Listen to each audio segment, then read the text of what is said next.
Mis amados hermanos, qué bueno que están hablando de la segunda venida de Cristo. Amén. Este es uno de los temas poco tocados en estos tiempos.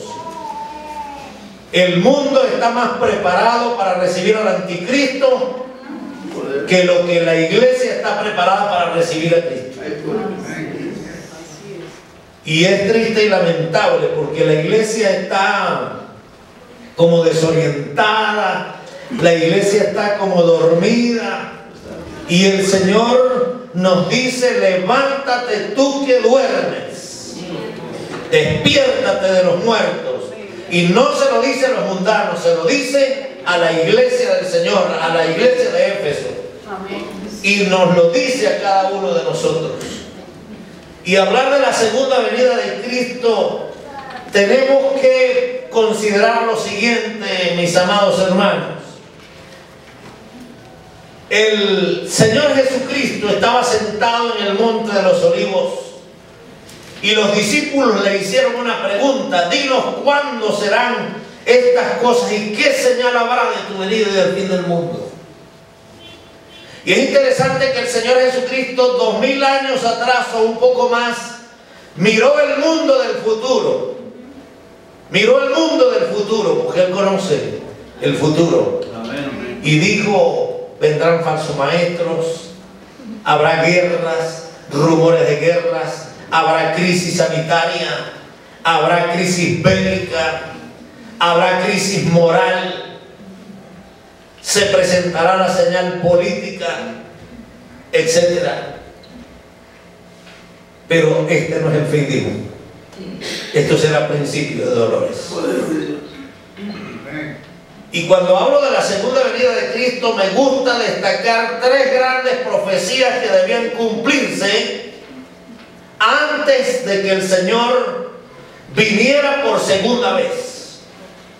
Y usted puede anotarlas, no voy a profundizar en ellas, sino que usted puede anotarlas. La primera cosa que tenía que suceder era la dispersión del pueblo de Dios por su desobediencia. Deuteronomio capítulo 28, solo voy a leer el pasaje. Deuteronomio capítulo 28, versículos 63 al 68. Dice la palabra del Señor, Deuteronomio capítulo 28, versículos 63 al 68. Así como Jehová se gozaba en haceros bien y en multiplicaros, así se gozará Jehová en arruinaros y en destruiros, y seréis arrancados de sobre la tierra a la cual entráis para tomar posesión de ella. Y Jehová te esparcirá por todos los pueblos, desde el extremo de la tierra hasta el otro extremo, y allí servirás a dioses ajenos que no conociste, tú ni tus padres, al leño y a la piedra. Y ni aún entre estas naciones descansarás, ni la planta de tu pie tendrá reposo, pues allí te dará Jehová corazón temeroso y desfallecimiento de ojos y tristeza de alma. Y tendrás tu vida como algo que pende delante de ti, y estarás temeroso de noche y de día, y no tendrás seguridad de tu vida. Por la mañana dirás: ¿quién diera que fuera la tarde? Y a la tarde dirás: ¿quién diera que fuese la mañana? Por el miedo de tu corazón con que estarás amedrentado, y por lo que verán tus ojos. Y Jehová te hará volver a Egipto en naves por el camino del cual te ha dicho: nunca más volverás, y allí por esclavo, y allí seréis vendidos a vuestros enemigos por esclavos y por esclavas, y no habrá quien os compre. Dios prometió dispersar a su pueblo por desobediencia, y esto llegó cuando Jerusalén fue invadida. La segunda profecía es el recogimiento del pueblo.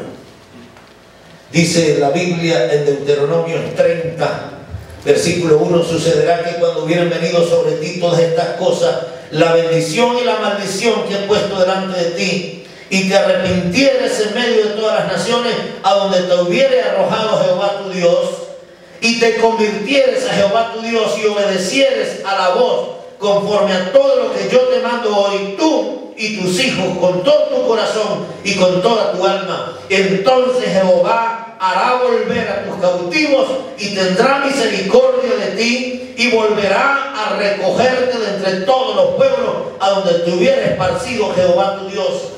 Aun cuando tus desterrados estuvieren en las partes más lejanas que hay debajo del cielo, de allí te recogerá Jehová tu Dios y de allá te tomará y te hará volver Jehová tu Dios a la tierra que heredaron tus padres, y será tuya y te hará bien y te multiplicará más que a tus padres.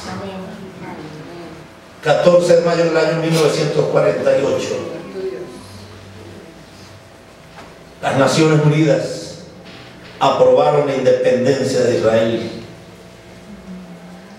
Esta profecía está allí. Cristo dijo: de la higuera aprendéis la parábola. Esta es la señal política: de la higuera aprendéis la parábola cuando ya sus ramas están tiernas. Reconozcáis que el tiempo está cerca. Eso se cumplió, comenzó a cumplirse el 14 de mayo de 1948. Yo no había nacido todavía. Algunos a lo mejor aquí sí tuvieron el privilegio de verlo, pero nosotros podemos decir que en el siglo XX Dios cumplió esta profecía. Dice la historia que cientos, miles de judíos de cualquier parte de la tierra comenzaron a regresar ese día, y todavía hay algunos dispersados, pero están regresando, y lo importante es que la profecía se cumplió. Y la tercera profecía es el nacimiento de Cristo. Génesis capítulo 3, versículo 15. Génesis capítulo 3, versículo 15. Cuando la mujer, el pecado entra en la raza humana, en Adán y en Eva, Dios dio una serie de castigos. Pero Dios le dice a la serpiente: y pondré enemistad entre ti y la mujer, y entre tu simiente y la simiente suya. Esta te herirá en la cabeza y tú le herirás en el calcañar. Está hablando de la primera venida de nuestro Señor Jesucristo a la tierra. Está hablando del pesebre de Belén. Isaías capítulo 7, versículo 14. Dice la palabra: por tanto el Señor mismo dará señal. He aquí la Virgen concebirá y dará a luz un hijo, y llamará su nombre Emmanuel. Y 750 años más tarde, tal vez los judíos estaban un poco inquietos. Dios nos engañó, nos sentimos defraudados. Hace tantos años, 100 años, que el Señor nos dijo a través del profeta que Cristo vendría, que vendría un Salvador, que de la simiente de la mujer iba a nacer el que iba a darle la libertad al ser humano. Han pasado 200 años, han pasado 500 años. Nosotros en Venezuela tenemos una historia, y la gente dice, cuando uno dice vamos a orar, vamos a esperar el tiempo de Dios, y más, ya llevamos 20 años con esta dictadura. El pueblo de Israel esperó 750 años, pero el Mesías llegó. Y esas son las tres profecías principales que debían cumplirse para que Cristo regresara por segunda vez. Esta profecía del nacimiento de Cristo incluye todo su ministerio, su muerte, su resurrección, su ascensión al cielo, su derecho de estar sentado a la derecha del Padre para interceder por nosotros, por la iglesia del Señor. Incluye todo eso. Lo que está en Mateo capítulo 24, mi amado hermano, si usted lo mete en Apocalipsis, se dará cuenta que son profecías que tendrán su total cumplimiento en la gran tribulación, que no tienen nada que ver con nosotros, porque ya la mesa está servida. Cristo puede aparecer hoy. Gloria. Como dice el himno, tal vez en la madrugada, al anochecer, al atardecer, pero Cristo puede venir hoy porque la mesa está servida, todo se cumplió. Lo que se está cumpliendo de Mateo, lo poco que estamos viendo de Mateo, guerras, rumores de guerra, etcétera, hambre, conflictos sanitarios, enfermedades, etcétera. Esos son pequeñas señales para que la iglesia entienda que somos el pueblo consentido del Señor, que Dios nos está advirtiendo y que en cualquier momento Él viene y no debe agarrarnos por sorpresa. Amén, amén, amén, amén. Porque esperamos la venida del Señor. Ahora, mi amado hermano, ¿qué debe hacer la iglesia mientras espera el regreso de Cristo? ¿En qué debo ocuparme como cristiano? ¿En qué debe ocuparse la iglesia del Señor como cuerpo de Cristo? El apóstol Pablo, dirigiéndose a los tesalonicenses en el capítulo 4, primera a los tesalonicenses capítulo 4, versículo 1 en adelante, dice de la manera siguiente: por lo tanto, hermanos, no os rogamos y exhortamos en el Señor que de la manera que aprendisteis de nosotros como os conviene conduciros y agradar a Dios, así abundéis más y más. Porque ya sabéis qué instrucciones os dimos por el Señor Jesús. Pues la voluntad de Dios es vuestra santificación, que os apartéis de fornicación, que cada uno de vosotros sepa tener a su propia esposa en santidad y honor, no en pasión de concupiscencia como los gentiles que no conocen al Señor. Que ninguno agravie ni engañe en nada a su hermano, porque el Señor es vengador de todo esto, como ya os lo hemos dicho y testificado. Pues no nos ha llamado Dios a la inmundicia, sino a santificación. Así que el que desecha esto, no desecha a hombre, sino a Dios, quien también nos dio su Espíritu Santo. Pero acerca del amor fraternal no tenéis necesidad de que os escriba, porque vosotros mismos habéis aprendido de Dios que os améis los unos a los otros. Y también lo hacéis así con todos los hermanos que están por toda Macedonia. Pero os rogamos, hermanos, que abundéis en ello más y más, y que procuréis tener tranquilidad y ocuparos en vuestros negocios y trabajar con vuestras manos de la manera que hemos mandado, a fin de que os conduzcáis honradamente para con los de afuera y no tengáis necesidad de nada. En este pasaje de la Escritura, Pablo habla de la segunda venida de Cristo en las dos epístolas a los tesalonicenses. Pero no es esa segunda venida de Cristo que nosotros estamos acostumbrados a escuchar, ¿verdad? Profecía, Cristo viene por esto, por aquello, por esto otro. No, es la parte práctica. Cristo viene, ¿qué debo hacer? ¿Cuál es mi parte práctica? ¿Qué debemos hacer como hijos de Dios? ¿Qué debemos hacer como iglesia? En primer lugar, hermanos, debo ocuparme de mi vida interna, de mi comunión con el Padre. Es lo que dice la Escritura: debo ocuparme de mi comunión con el Padre, debo ocuparme de mi santidad.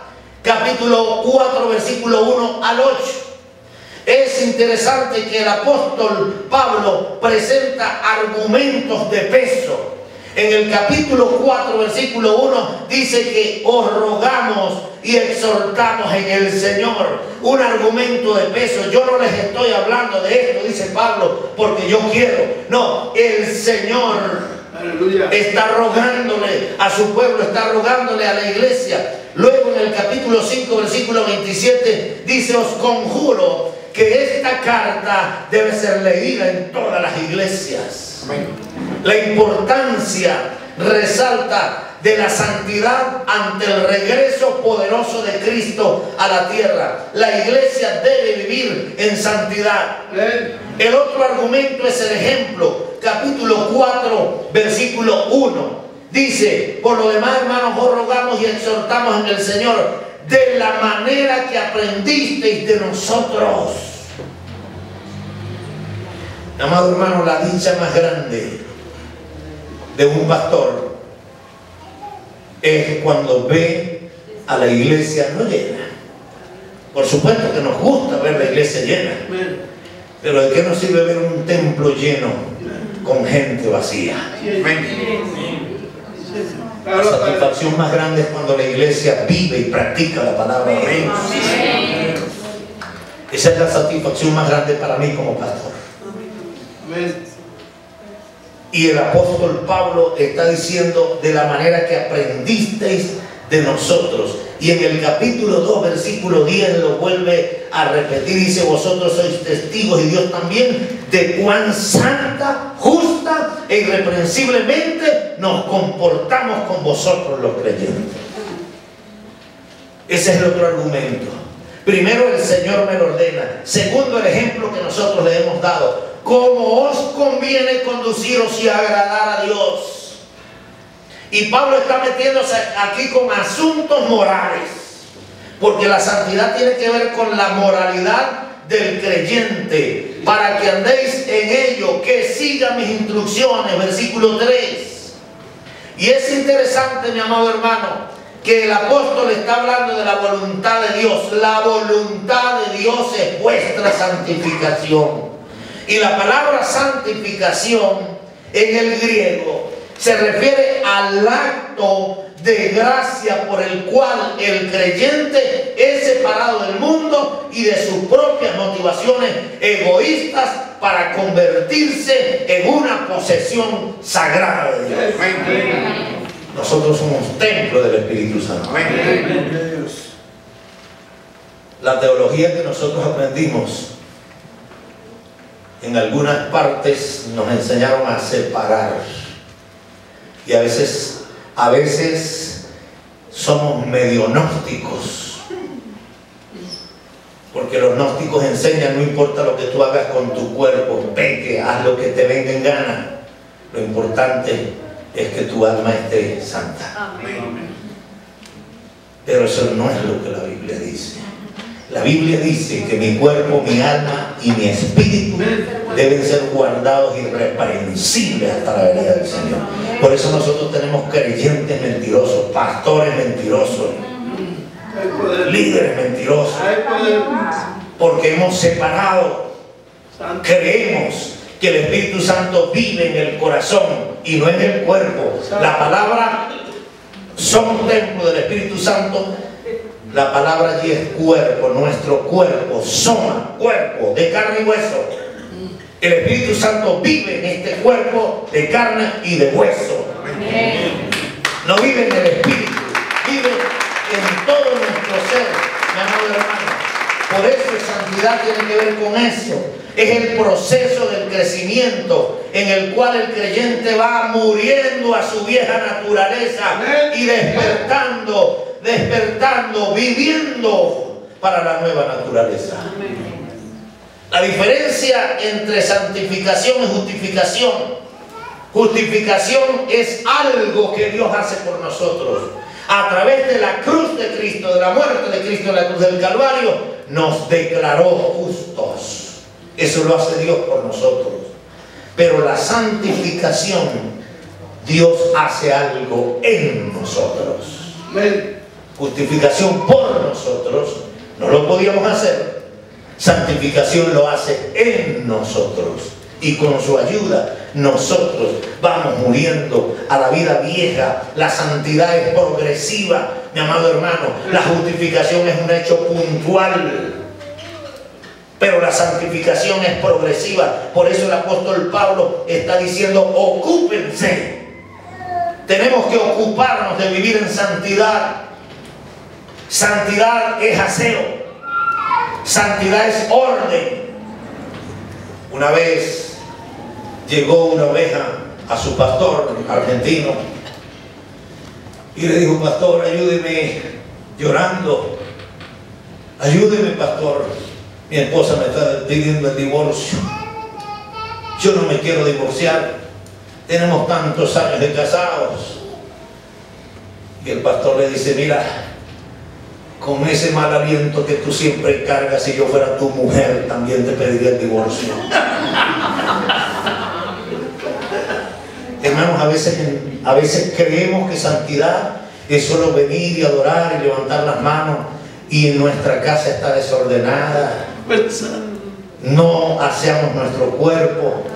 Santidad tiene que ver con aseo. Me llama mucho la atención, mi amado hermano, Deuteronomio, y quiero que lo busque rápidamente por allí. Deuteronomio capítulo 23 versículo 20, ¿dónde estamos? Capítulo 23 versículo 13. Mi amado hermano, mire lo que dice la palabra, las instrucciones que Dios le da al pueblo de Israel estando en el desierto. Capítulo 23, versículos 13 y 14. Tendrás también entre tus armas una estaca, y cuando estuvieres allí afuera, cavarás con ella, y luego al volver te cubrirás tu excremento, porque Jehová tu Dios anda en medio de tu campamento para librarte y para entregar a tus enemigos delante de ti. Por tanto, tu campamento ha de ser santo, para que él no vea en ti cosa inmunda y se vuelva en pos de ti.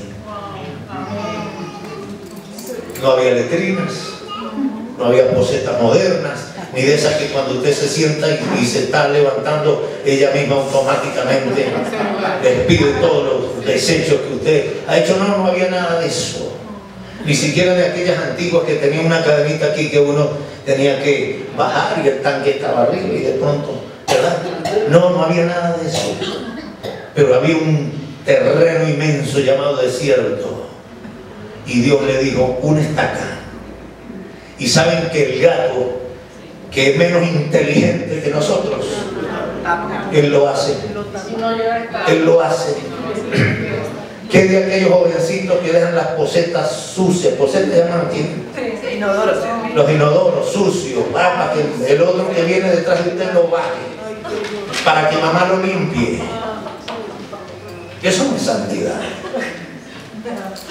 Un joven de 10 ya, 12, 13, 14 años, que todavía la mamá tenga que tender su camita. No, hermanos. Y nosotros levantamos la mano y cantamos, pero nuestra vida es un desorden. Santidad es más que cantar. Si nosotros hiciéramos o viviéramos en santidad, Dios haría cosas mayores en nosotros. Dios le dijo al pueblo de Israel a través de Josué, santificaos, porque mañana Dios hará maravillas entre vosotros. Dios no hace maravillas en Venezuela porque la iglesia en Venezuela, hermano, está por la mitad comprometida con un bando y la otra mitad con otro bando. Hay peleas, hay discusiones, hay líderes que respaldan y dan su vida por las dictaduras.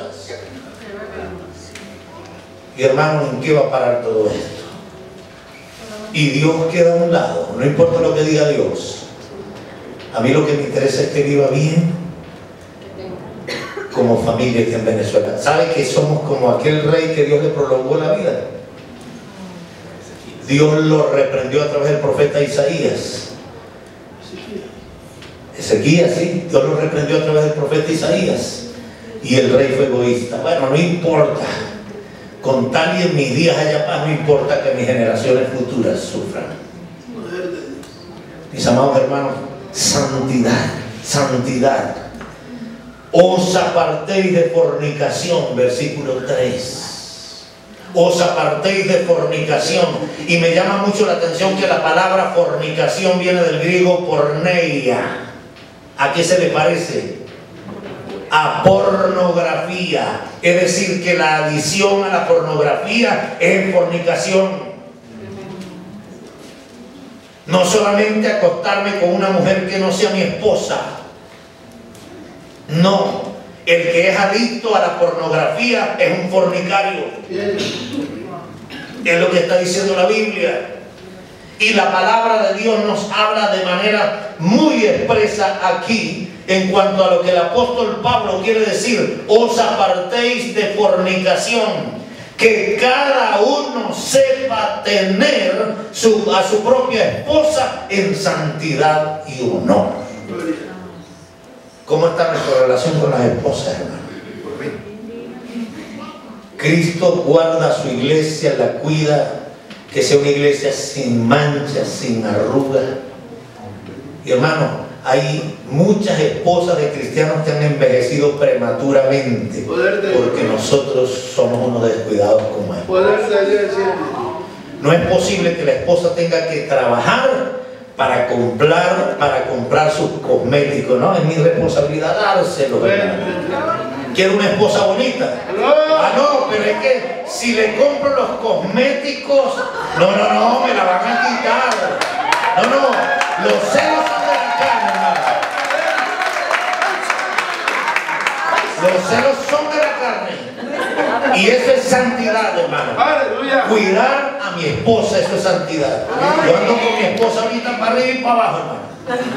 Y tengo miedo de dejarla sola. Anoche íbamos caminando los dos y chocó con el espejo de una volqueta, que es un camión, no sé cómo decirme aquí, ¿verdad? Porque ella todavía le cuesta acostumbrarse a ver con un solo ojo. Yo tengo que estar pendiente de ella. Muy pendiente de ella, hermanos. ¿Sabe por qué? Porque a veces como pastores nos ocupamos más de los demás que de nuestra propia casa. Y la Biblia dice que el que no sabe gobernar bien su propia casa no está apto para dirigir la obra del Señor. Y bueno, Dios usa sus herramientas para recogernos, para demostrarnos que primero Él y después mi esposa y después mis hijos y después de mis hijos la iglesia.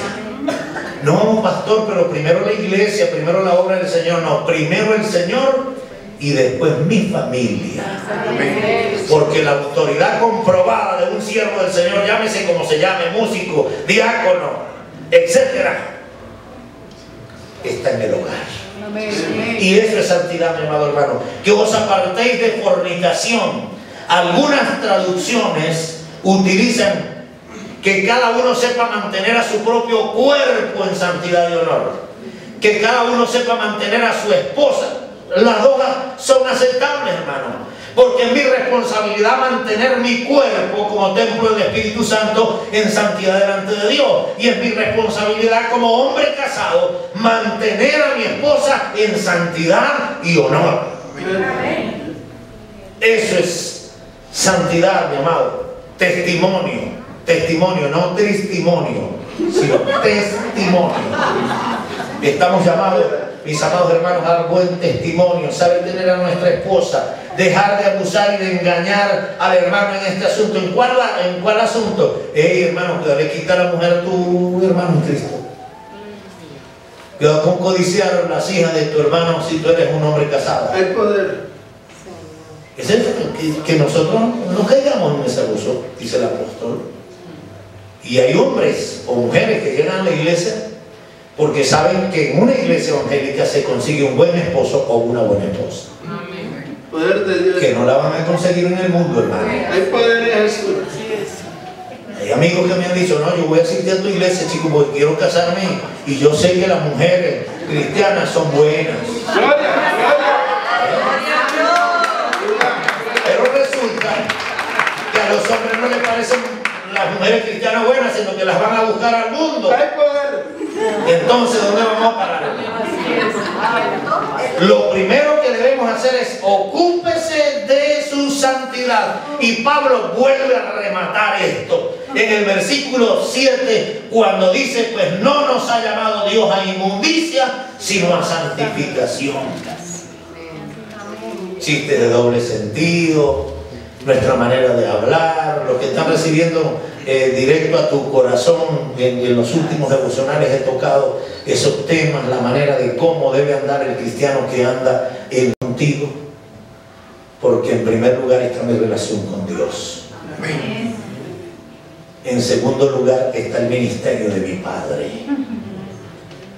y si yo fracaso, mi Padre fracasará.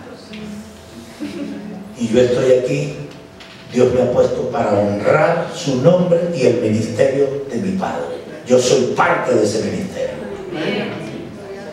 Y el menor está en Perú y trabaja en un taller.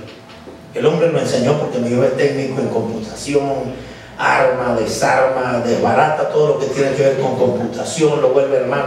Pero entonces cuando él entregó el currículum, el tipo, el dueño del taller, le dice, mire, tú debes estar interesado en aprender línea blanca. Yo te enseño la línea blanca. Cuando tú te independices, entonces puedes montar un taller por los dos lados, pues, computación y línea blanca. Y yo me comprometo a enseñarle también sobre el manejo de los paneles solares. Y mi hijo aprendió todo eso. Pero ya el hombre, que no lo quiere soltar, le pide que haga trampas. Y él dice, no, yo prefiero dejar de trabajar aquí contigo pero no te voy a complacer, porque mi vida está hecha para complacer al Señor, para vivir para Él. Hermano, eso es santidad. Santidad, hermana, es que usted coloque una flor, aunque sea una flor, no tiene un florero muy bonito para colocar en la mesita de la sala, pero aunque sea una flor. Santidad es aseo. Santidad tiene que ver con todos los aspectos de la vida cristiana, mi amado hermano. En segundo lugar, no solamente debo ocuparme de mi santidad, sino que debo ocuparme de fortalecer mis relaciones interpersonales, mi comunión con el cuerpo de Cristo. Dice el versículo 9, el apóstol Pablo, capítulo 4, versículo 9, pero acerca del amor fraternal no tenéis necesidad de que os escriba, porque vosotros mismos habéis aprendido de Dios que os améis los unos a los otros. Amén. Mis amados hermanos, qué bueno, amor fraternal. Dios nos ha llamado a amarnos. Esa es mi relación vertical, mi amado hermano. Ustedes lo han aprendido. Le dice el apóstol Pablo en capítulo 4, versículo 9, capítulo 1, versículo 3, capítulo 3, versículo 6 y versículo 12. Ustedes lo han aprendido, la gran obra de vuestro amor entre vosotros, dice el apóstol Pablo. Y yo les ruego que abunden en ello más y más. ¿Y saben por qué? Porque el amor entre nosotros es como la cédula de identidad de un colombiano o de un venezolano. En esto conocerán todos que sois mis discípulos, si os tuvierais amor los unos para con los otros. Es interesante, mi amado hermano, que usted debe ocuparse de fortalecer las relaciones interpersonales con el cuerpo de Cristo. Sus verdaderos hermanos están aquí, sus verdaderos amigos están aquí. Cuando se habla de amor fraternal se usa un sustantivo, story, que significa que somos engendrados en la misma matriz. Y que dice Juan capítulo 1 versículo 13, los cuales no son engendrados de voluntad de carne, de voluntad de varón, sino de Dios. Usted y yo hemos sido engendrados en la familia de Dios por la obra poderosa del Espíritu Santo. Y en tercer lugar, mi amado hermano, usted debe relacionarse con el mundo. Pero ¿cuál debe ser su relación con el mundo? Primero, mantener un testimonio vivo. Dice el capítulo 4, versículo 11, que procuréis tener tranquilidad. Versículo 11, que se ocupen de vuestros negocios. Versículo 11, que trabajen con vuestras manos. No es tiempo para vivir en flojera. ¿Por qué Pablo le dice esto a la iglesia de Tesalonicense? Hermano, muy sencillo. Porque había un grupo de hombres que habían penetrado en la iglesia y estaban diciendo: Cristo viene pronto, dejen sus trabajos. No hay que trabajar porque Cristo viene pronto. Hemos tenido muchos profetas falsos en nuestras iglesias, no sé aquí en Colombia, pero en Venezuela sucede mucho. Mire, Cristo viene pronto, jóvenes, ¿para qué estudiar si Cristo viene pronto? ¿Para qué trabajar si Cristo viene pronto? Siéntese en su casa a esperar la venida de Cristo. No, Pablo dice: mientras Cristo llega, mientras el regreso de Dios se hace una realidad, ustedes deben trabajar honradamente. Eso es testimonio vivo del cuerpo de nuestro Señor Jesucristo. Y Pablo nos remata en 2 Tesalonicenses capítulo 3, versículos 6 al 15, cuando le dice: el que no quiere trabajar, tampoco coma. Os conduzcáis honradamente, para que no tengáis necesidad de nada, para que tengas que compartir con el que padece necesidad. Y lo segundo que hay que hacer de nosotros hacia el mundo, el testimonio verbal. El pastor decía: hay multitudes que ganar, pero hay multitudes que dicen ser hijos de Dios, que no quieren trabajar, que no quieren evangelizar, que no quieren cumplir la gran comisión. Y mi amado hermano, yo le digo con todo mi corazón en esta mañana: si usted no cumple la gran comisión, si usted es cristiano, verdaderamente nacido de nuevo, y no cumple la gran comisión, pídele al Señor que se lo lleve. Se vaya para el cielo. Allá usted no tiene que evangelizar. Sí. Estuve en una convención de pastores y me pidieron que hablara de la Gran Comisión, que desarrollara el tema de la Gran Comisión. Y yo creo que había como 200 pastores, hermano. Y me atreví a decir eso. Hay pastores que no cumplen la Gran Comisión, ni incentivan a la iglesia a cumplir la Gran Comisión. Pastor, si usted está haciendo eso, le decía, por favor, dígale al Señor que se lo lleve. Usted no está haciendo nada aquí en la tierra para Él. Y cuando hice el llamamiento, hermano, me asombré. 200 pastores, todos los que habían allí, poniéndose de pie delante del Señor para pedirle perdón al Señor. Y hermano, la razón de ser de la iglesia de Jesucristo es cumplir la Gran Comisión. La iglesia que no cumple la Gran Comisión no está haciendo nada. La razón de ser del creyente en esta tierra es cumplir la Gran Comisión.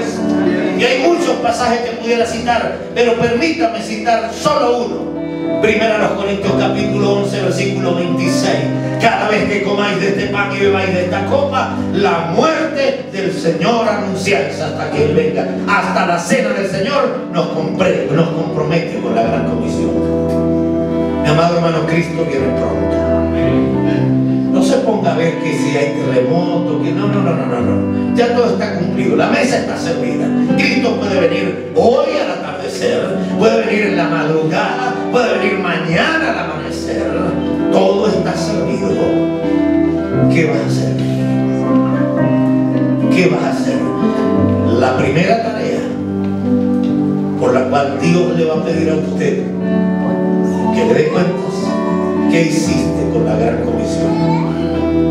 Dice, pero es que no tengo a quien predicarle.